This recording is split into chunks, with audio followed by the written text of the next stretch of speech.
kabar nih kalian semua? Oke, jadi kenalin nama gue Dino. Dan ini adalah channel YouTube Salt and Sugar Indonesia.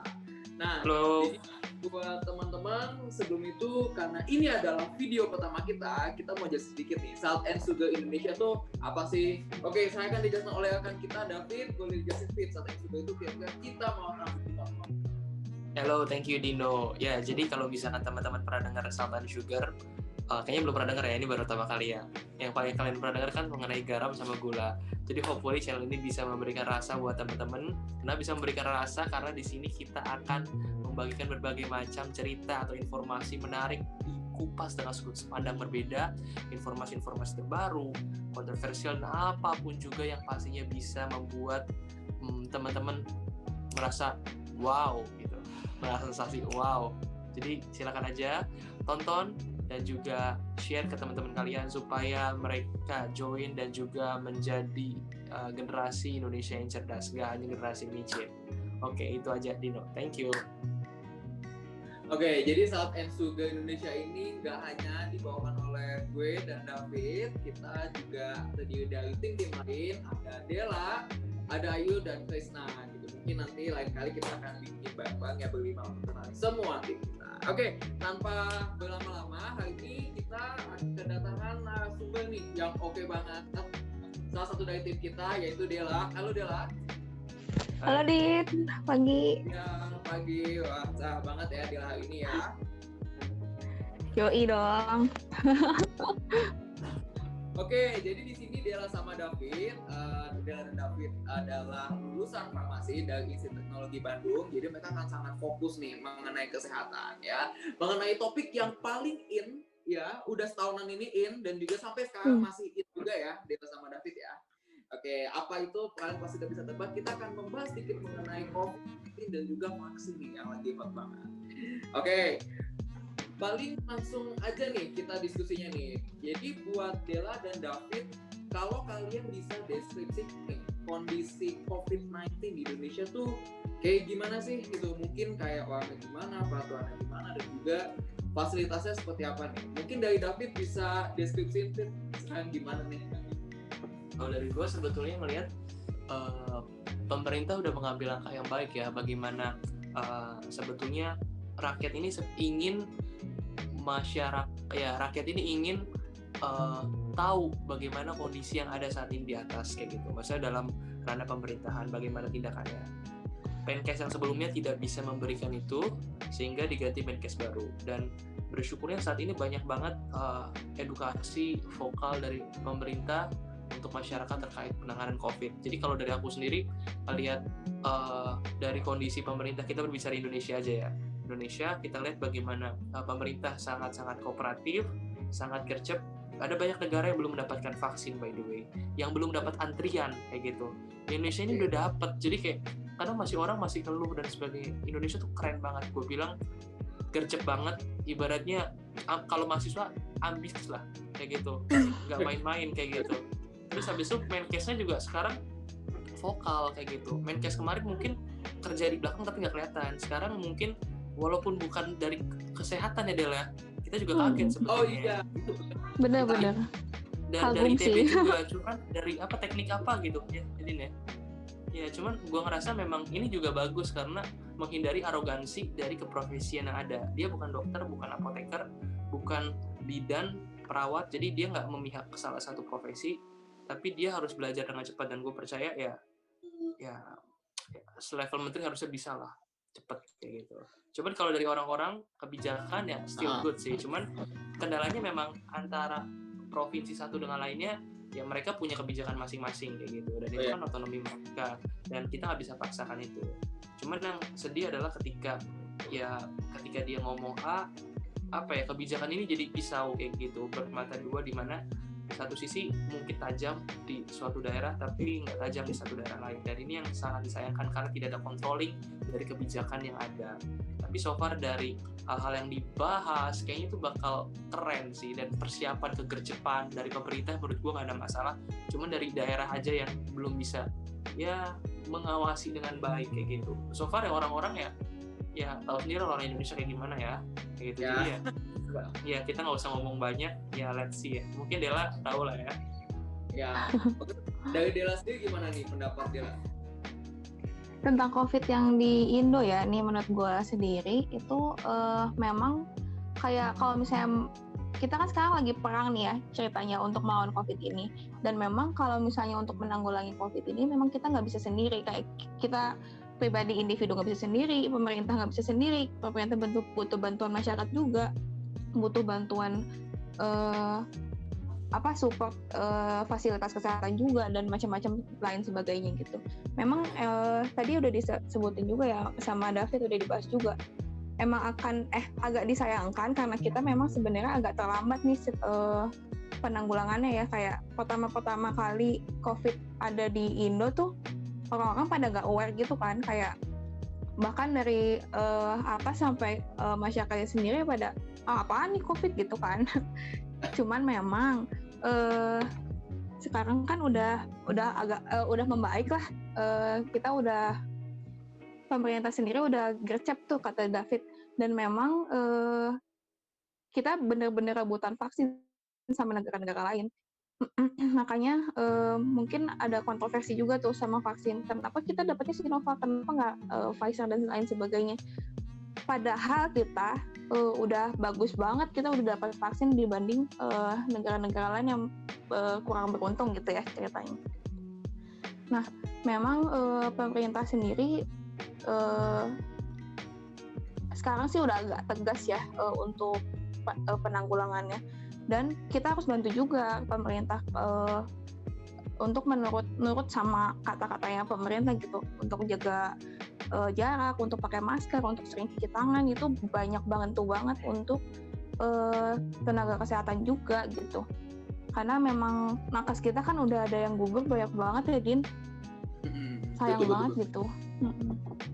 Menurut gue sih baik lagi sih kalau ngomongin kondisi Indonesia tuh tentang COVID ini memang gak boleh sendiri-sendiri, kita harus gotong royong untuk memerangi ini gitu. Jadi kalau gue simpulin dari kacamata pandang kalian, kalau dari segi fasilitas kesehatan tuh udah cukup oke ya, tapi lebih ke kesadaran orang Indonesia itu sendiri ya, gitu ya, memang harus lebih baik. Gue punya temen dia kerja di Bio Farma juga kayak gitu, dan dia mention kayak dia aja sampai stres kayak gitu, maksudnya stres karena semuanya butuh cepet-cepet kayak gitu, dan dia pun sampai berusaha buat ngerjain itu. Gue ngerti kayak gimana tekanannya dia dan bagaimana dia sama timnya berusaha. Kayak gue bilang semuanya benar-benar berusaha dan semuanya mencoba itu kayak gitu. Even nggak ada yang maksudnya even nggak ada yang kayak leha-leha, dan kita kerja kok gitu loh, even nggak kelihatan kayak gitu. Gue tahu dan gue ngeliat sendiri bagaimana mereka cerita. So I think that's really cool kalau misalkan kita ngeliat, dan sangat apresiasi buat segala tenaga kesehatan yang benar-benar berjibaku di depan ataupun di belakang yang nggak kelihatan. So we appreciate about that. Jadi ada orang yang suka nyinyir ya, ya lihat keseluruhannya gitu bagaimana mereka ini bekerja. Oke, iya betul. Jadi berarti kalau menyambung nih dari kesadaran antara masyarakat dan juga fasilitas kan sebenarnya udah cukup baik ya. Nah, tapi ini mungkin kalau menurut kalian sendiri nih, sebenarnya COVID-19 itu seberbahaya itu sebenarnya ya. Karena kan kalau yang dari data-data yang gue baca, sebenarnya COVID-19 itu salah satu penyakit mungkin kayak kita lagi flu ya. Kita flu kan kita nggak khawatir karena nanti kita akan sembuh sendiri nih, gitu. Bahkan dari COVID ini orang tuh bisa aja sembuh kayak orang biasa tanpa minum obat, katanya seperti itu. Tapi kalau dari kalian sendiri tuh apakah memang seberbahaya itu, atau sebenarnya ya sebenarnya kita ya mungkin bisa sedikit slow, mungkin nggak seberbahaya gitu ya. Oke, mungkin dari Dela coba. Oke, untuk pertanyaan ini ya agak menjebak Didin. Karena gini nih, misalnya kita bandingin, kita udah tahu sih dari awal pertama kita bahas COVID-19 ini ya, sama SARS dan MERS misalnya, yang udah pernah jadi pandemi juga sebelumnya kan.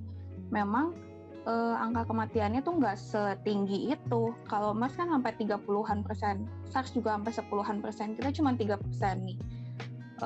Dibandingkan flu biasa ya, flu yang kita bisa sembuh sendiri juga, itu juga bisa, kalau misalnya dibandingin nih si COVID ini agak ini ya, inkubasinya kan panjang nih 14 hari. Sedangkan flu kayak cuman 1 minggu lah mungkin ya paling lama. Nah, dari inkubasi yang lama ini kita kan persebarannya juga cepet banget kan. Jadi banyak orang yang terinfeksi COVID dibandingkan flu biasa. Dan setelah kita rasain juga nih, bukan rasain ya, kayak Indonesia perang juga nih sama COVID ini. Dari semua orang yang kena COVID itu 20%-nya itu ada gejala berat nih, Din. Jadi kayak mungkin kita yang kena kita nggak apa-apa, tapi kita tuh potensi loh nularin nenek kita, kakek kita, atau adik kita yang masih bayi gitu, yang nggak kuat, imunnya nggak sekuat kita gitu. Mungkin kitanya nggak apa-apa, kita bisa solo-solo aja, tapi kan mereka nggak bisa gitu, Din.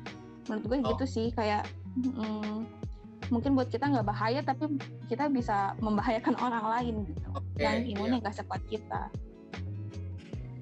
Mungkin David mau menambahkan? Kalau misalnya bicara angka kematian, sebetulnya COVID bersyukur ya, angka kematiannya sebetulnya rendah dibandingkan TB. Kalau kita lihat bagaimana compare sama TB juga, kita lihat loh, TB juga salah satu hal yang benar-benar cukup harus diperhatikan kayak gitu. Cuman kenapa COVID menjadi salah satu yang benar-benar bisa banget ya, karena pertama penyebarannya yang super cepat juga, dan angka gejala yang berat juga tinggi banget. Tadi Dela juga udah sebut 20% kayak gitu, dan ini salah satu hal yang nggak bisa dibiarkan kayak gitu.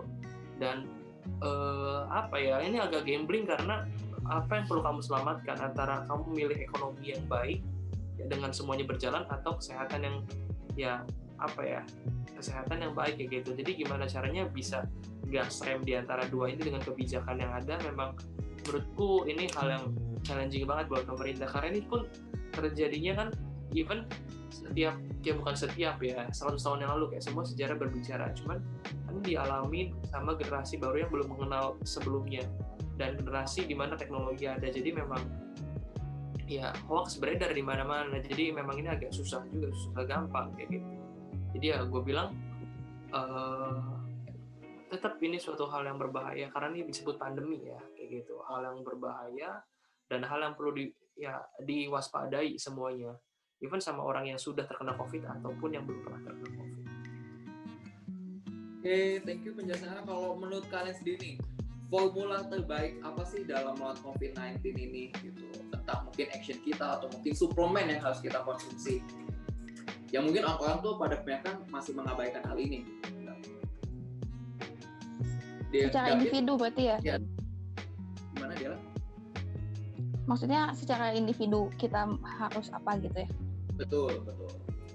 Formula terbaik dalam melawan COVID-19 ini ya. Gini sih menurut gue ya. Jadi dalam memerangi COVID ini ya, kita ada dua nih faktor yang harus kita perhatiin. Faktor internal kita sendiri sama faktor eksternal. Selama kita belum dapat vaksin, kalau misalnya faktor internal kan misalnya ada vaksin, atau kita gimana caranya sih? Vaksin kan buat menginduksi kekebalan kita ya terhadap COVID ini, supaya nggak kena, supaya gejalanya ringan dan lain sebagainya. Atau kita meningkatkan sistem imun kita supaya kita nggak kena COVID. Gimana caranya? Minum suplemen, misalnya tadi udah disebutin Dino.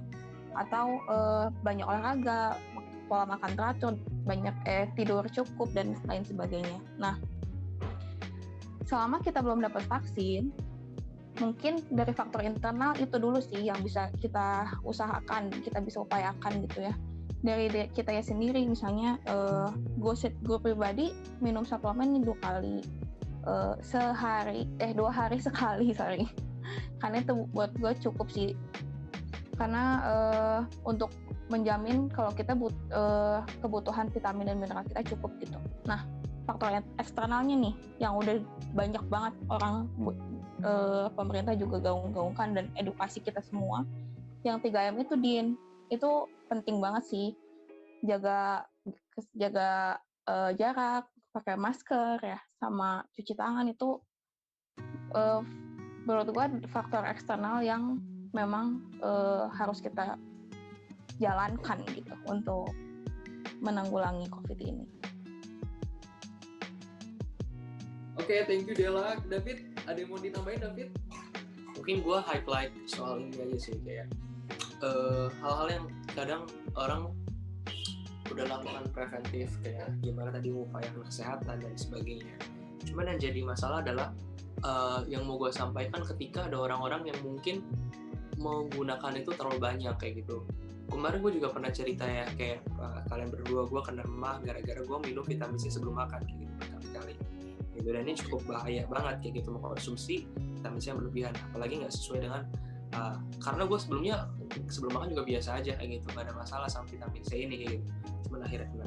Ada juga ternyata gue dengar beberapa lihat juga dari postingan kayak gitu, they consume imbus kayak gitu, imbus yang forte kayak gitu setiap hari berapa lama gitu gue lupa, 1 bulan lebih lah, and then akhirnya kena autoimun kayak gitu. Jadi organnya keserang sama sistem kekebalan tubuh sendiri, dan itu ngeri banget kayak gitu loh. Yang gue bilang adalah ya guys, kayak ya oke, lu khawatir, tapi ya konsultasikan ke tenaga kesehatan juga, kayak bisa berapa banyak yang harus kalian minum kayak gitu. Jangan asal kalian minum semuanya. Kayak kalau kalian tahu itu suplemen ya tanya ke dokter juga berapa banyak harus boleh minumnya, karena semua ada aturannya juga kayak gitu. Jadi still be careful juga dengan apa yang kalian konsumsi dan kalian lakukan gitu. Benar. Memang gue boleh tambahin sedikit gak, Din? Iya, Jadi boleh. memang kalau misalnya bentar, kalau misalnya vitamin multivitamin dan mineral itu memang kita misalnya tubuh butuhnya vitamin C sehari 100 mg gitu ya. Kita konsumsi minuman vitamin C itu 1000 mg. Memang kebanyakan banget kan. Dan tubuh kita sendiri tuh bisa eliminasi sendiri sebenarnya. Cuman gak boleh terus-terusan. Nanti kasihan dong badannya, kayak terlalu banyak gitu. Terlalu banyak yang masuk, dan sebenarnya itu nggak kepake semua gitu. Jadi memang benar sih kata David, harus disesuaikan juga ya sama kebutuhan kita sendiri gitu. Harus tanya dokter juga, harus tanya nutrisionis mungkin kalau perlu. Ya, wah ini pengetahuan baru banget ya, karena kan kadang ya kalau jujur gue pribadi suka mengkonsumsi itu karena menurut gue konsumsi itu karena sehat gitu ya. Karena sehat tanpa tahu dosisnya tuh perlu nggak sih segini gitu. Nah ini pengetahuan banget buat teman-teman semua ya yang nonton Salt and Sugar. Jadi kalau mengkonsumsi sesuatu pastikan kalian tahu takarannya kayak gitu. Jangan sampai kalian cuma tahu oke, gue minum ini kata temen gue sehat nih gitu, tapi ternyata itu cuma buang-buang aja gitu kan. Tubuh kalian nggak 100% bisa menyerap itu. Oke. Nah ini menarik banget dari tadi. Padahal di section ini gue tuh sebenarnya masih belum mau bahas nih mengenai vaksin, tapi dari tadi Dela sama David tuh kayak udah gerah banget nih, ada sebutin vaksin. Gerah ya. Oke. Karena kan ini yang paling hot banget. Oke. Nah, gue mungkin kita sekarang mau diskusi nih mengenai vaksin ya. Ini banyak banget pro dan kontra di masyarakat. Betul ya gitu, tentang siapa nih yang duluan dapat vaksin, bla bla bla yang lain. Vaksinnya kan belum digodok secara matang. Vaksin itu harusnya bertahun-tahun. Ini udah setahun udah dikeluarin gitu. Terus nanti gimana kalau pas gue divaksin malah kena COVID, bukannya terlindungi ya kayak. Nah, kalau dari kalian sendiri nih yang mungkin benar-benar mempelajari mengenai vaksin, bahkan sistem obat-obatan, sebenarnya seperlu apa sih vaksin buat di saat-saat ini gitu ya. Mengingat mungkin ada yang mengopinikan ya gue mah anak muda masih sehat, ya menurut gue cukup kebal tanpa vaksin gitu, jadi gue nggak mau divaksin. Kalau menurut kalian sendiri gimana sih vaksin itu sepenting apa gitu? Boleh dari David? Kalau gue bilang ya penting banget ya, kalau misalnya kalian bisa divaksin ya silakan aja divaksin untuk menambah daya tahan, membentuk sistem kekebalan tubuh kalian kayak gitu. Sebetulnya di sini ada banyak banget jenis vaksin ya, dari produsennya Pfizer, Sinovac, Moderna, AstraZeneca kayak gitu. Dan mereka udah membuktikan berbagai macam efikasi yang ada gitu. Permasalahan di sini kadang ada yang pro and kontra juga sama jenis vaksin yang mau dipakai. Ada Sinovac, ada Pfizer yang bakal masuk Indonesia. Faktanya tapi Pfizer ini dia lepas tangan kalau misalkan ada kondisi hal-hal yang tidak diinginkan ketika pasien itu mengalami efek samping tersebut. Sedangkan Sinovac ini nggak melakukan itu, tapi efikasinya lebih tinggi si Pfizer. Cuman ada masalah juga, Pfizer ini mengenai kalau kita bilang efektivitasnya itu yang di atas 90%, apakah itu proven atau enggak, bisa dibuktikan atau enggak, karena ada data-data yang belum bisa di-share sama mereka kayak gitu. Jadi there's a lot of pro kontra antara dua itu. Cuman satu hal yang gue percaya bahwa ketika BPOM approve vaksin itu ada di Indonesia, ya kita percaya sama, ya kita harus percaya dong pasti sama BPOM ini bahwa apa yang sudah diputuskan adalah hal terbaik buat Indonesia pasti. Dan gue bilang ya kalau misalkan butuh atau nggak sangat butuh, cuman urgensinya siapa dulu nih gitu ya, nakes dulu, habis itu orang tua yang tadi dia sebutkan yang paling beresiko untuk mengalami gejala berat, baru anak-anak muda yang punya antibodi lebih kuat gitu. Oke. Kalau dia gimana, sepenting itu nggak maksudnya vaksin sekarang? Mungkin gue mulai kayak gini ya, Din. Pada tahu herd immunity kan ya? Iya, pernah dengar herd immunity. Nah, Mungkin bisa... itu juga. Herd immunity kan ini mungkin program pemerintah juga ya untuk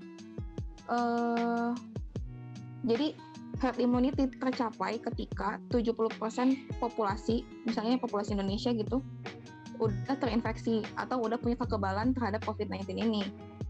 Nah, si herd immunity ini bisa dicapai pakai dua cara. Nih, pertama, infeksi natural aja, kita kena aja gitu, nggak divaksin, atau vaksinasi. Nah, cara pertama ini agak gila sih menurut gue, karena kalau misalnya kita nunggu semua orang kena COVID-19 untuk mencapai herd immunity ini, nakes kita nggak kuat, rumah sakit kita penuh, dan rumah sakit kita juga kan bukan cuma ngurusin COVID doang gitu kan ya. Nah, kita bisa capai herd immunity ini pakai cara yang kedua, cara vaksinasi ini. Untuk apa? Untuk tadi sih intinya kalau misalnya COVID ini gak punya inang baru untuk dia infeksi, ya udah berarti dia gak bisa ngapa-ngapain dong gitu intinya. Dan itu juga bisa sekaligus ngelindungin orang-orang yang rentan kena gejala berat tadi, kayak lansia, bayi, ibu hamil, dan lain-lain gitu. Menurut gue penting banget sih untuk vaksinasi. Oke, ini gue baru tahu ya, bagus banget ya dari Dela ya. Maksudnya ada dua cara, pertama herd immunity dan dua vaksinasi. Dan gue juga tahu ternyata ini dia ya kenapa vaksin, karena kita menghindari ya yang pertama nakes kita gitu. Betul. Oke. Nah, mungkin teman-teman yang juga pengen tahu juga, ketika kita divaksin, kita tuh bisa malah jadi kena COVID nggak sih? Atau kan kalau tadi dia sedikit ya, jadi apa istilahnya? Sorry bahasanya industri bakteri tubuh kita. Jadi mungkin tubuh kita ini ya, ketika tapi gimana dengan teman-teman yang nanti malah gue kena COVID lagi, yang tadinya asalnya gue sehat-sehat aja. Gini, mungkin dia gue dulu ya. boleh. Gini, vaksin itu adalah mungkin teman-teman yang belum tahu ya, vaksin itu adalah virus COVID yang udah dilemahkan dan nggak bisa menginfeksi. Jadi kita vaksin yang COVID yang udah dilemahkan ini inilah yang sudah dilemahkan, vaksin yang sudah dilemahkan, atau memang si materi dari si virus tersebut atau bakteri tersebut, mikroba. Betul. Kemarin gue baca-baca juga sih, Din dan David, si Sinovac itu adalah virus COVID yang dilemahkan, sedangkan Pfizer itu dia memang motong motong bagian penting dari virus COVID ini dan dijadikan vaksin. Untuk apa? Dua-duanya sama, untuk menginduksi antibodi dalam tubuh kita, supaya ketika suatu saat kita kena COVID ini, gejala yang kita rasakan nggak berat gitu. Mungkin kita kena juga, cuman kena dari luar ya, bukan dari vaksinnya. karena vaksinnya itu nggak bisa menginfeksi. Vaksinnya sendiri nggak bisa menginfeksi COVID gitu. Mungkin kita kena infeksi dari luar, tapi ketika kita udah divaksinasi, kita udah punya antibodinya gitu. Kita udah punya materi buat melawan virus itu dalam badan kita gitu. Karena tubuh udah pernah mengenali materi tersebut dan pernah membuat antibodi untuk menyerang si antigen tersebut atau si virus tersebut yang mati padahal. Betul, Fit. Jadi kayak kalau misalnya infeksi dari vaksin itu kayak nggak mungkin, guys. Oke, ini bagus banget ya. Jadi buat teman-teman mungkin yang males mempelajari proses vaksinasi, Della dan David menjelaskan cukup komprehensif ya dan secara singkat dan sangat padat bahwa sebenarnya vaksin itu adalah virus yang sudah dilemahkan. Ya jadi kalau misalkan suatu saat terjadi nih kalian kena COVID itu bukan karena vaksinnya ya. Mungkin memang ada kasus di mana dia udah terkena COVID dari luar. Oke. Nah, next nih pengen tahu dong kalau dari kalian sendiri siapa sih yang sebenarnya paling penting nih prioritas untuk mendapat vaksin ini gitu. Kalau kemarin yang mungkin tadi kalian sudah sedikit menyinggung, pertama kayak mungkin orang tua gitu atau mungkin orang yang punya penyakit yang cukup kompleks ya seperti ginjal dan yang lain. Gitu. Tapi yang baru-baru ini gitu, pokoknya ini adalah golongan pertama nih yang ikut vaksin seperti Bapak Presiden, terus ada juga salah satu artis ternama kayak gitu. Yang itu sebenarnya menimbulkan pro dan kontra ya kayak gitu. Kok malah ini duluan gitu. Kalau dari kalian sendiri siapa sih yang emang paling utama banget yang harus dapat vaksin gitu? Mungkin kalau dari gua sendiri tertarik untuk membuat, maksudnya kita buat ada satu sistem vaksin yang gratis dalam artian kayak ya tadi urutannya paling penting ya tadi petinggi pemerintahan, yang kedua influencer supaya orang-orang bodoh teredukasi, yang belum kenal COVID bisa teredukasi ya kan, kemudian yang ketiga ya tadi tenaga kesehatan gitu, terus habis itu yang berikutnya ya masyarakat. Tapi satu hal yang penting lagi adalah kita nggak bisa pungkiri bahwa ekonomi terus berjalan. Jadi kalau gue sih prefer ada satu jalur di mana ini tuh berbayar buat orang-orang yang mampu, yang tajir, kasih harga mahal buat si vaksin ini, biar orang yang punya duit beli ke situ. Tujuannya apa sih? Tujuannya supaya biar orang-orang yang bisnismen ini nggak perlu ke negara lain buat divaksin kayak gitu. Jadi Indonesia ya, tapi dia dengan bayar yang cukup kayak gitu. Jadi seenggaknya bisa bantu Indonesia juga. Ya intinya subsidi silang lah buat yang nggak mampu dan yang mampu kayak gitu. Tapi dengan harga yang lebih mahal. Oke, kalau Della gimana Della? Kalau misalkan lo punya kewenangan, siapa yang akan lo prioritaskan? Nyambung dulu ya sama yang David ya. Mungkin memang kalau misalnya ada yang jalur berbayar untuk orang-orang yang mungkin lebih mampu, kita mencapai herd immunity lebih cepat ya kayaknya, Fit. Boleh juga nih. Iya, memang harus ada, menurut gua harus ada yang berbayar dibandingkan, karena ekonomi itu terhambat kayak gitu. Gua ngeliat maksud kita bisa bilang dari sisi kesehatan. Maksudnya gue mau bilang kalau hitungan kasarnya ya, orang yang nggak bisa makan juga akan makin banyak, orang yang stres, mencuri dan sebagainya juga makin banyak kayak gitu. Jadi dibandingkan itu ya kita kasih vaksin buat orang-orang tajir, orang-orang yang mampu buat beli itu. Kenapa? Supaya ekonomi Indonesia terselamatkan juga. Seenggaknya dari situ mereka bisa aman kayak gitu. Menghambur-hamburkan uang juga lebih nyantai gitu kalau orang-orang punya duit ini gitu. Jadi ya itu harus dipentingkan juga kayak gitu, diperhatikan kayak gitu.